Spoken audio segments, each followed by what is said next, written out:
राज्यात भीषण दुष्काळाची चाहूल लागलेली असल्यानं शेतकरी संघटना आक्रमक झाली आहे। नुसत्या आश्वासनांच्या भरवशावरती आंदोलन मागे घेणार नाही असं सांगत शरद जोशींनी आंदोलनाचा इशारा दिलाय।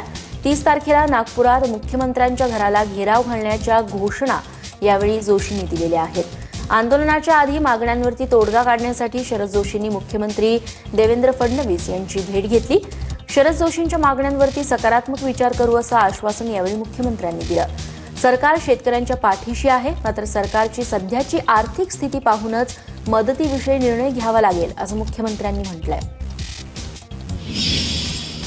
मुख्यमंत्र्यांच्या घरासमोर बसून ठिय्या मांडून बसण्याचं ठरवलं आहे।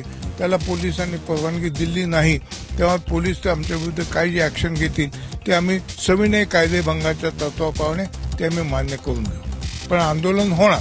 स्वतः मुख्यमंत्र्यांनी काही योजना मांडल्या, सोलर पंप्स व सोलर फेन्सिंग यासारख्या ह्या ज्या कल्पना आहेत त्याला काही थोडा वेळ लागेल, हे काय लगेच होण्यासारखं नाहीये, ते आम्ही मान्य केलं। परंतु त्याच्यात या सगळ्या चर्चेतनं आज काही मिळेल ते ठोस मिळेल, शेतकऱ्यांचं ज्यामुळे समाधान होईल असं काही हाती आलं असं आम्हाला वाटत नाही। शेतकऱ्यांना मदत करण्याकरता शासनाला कर्ज उभारावं लागलं तरी शासन मागे पुढे पाहणार नाही।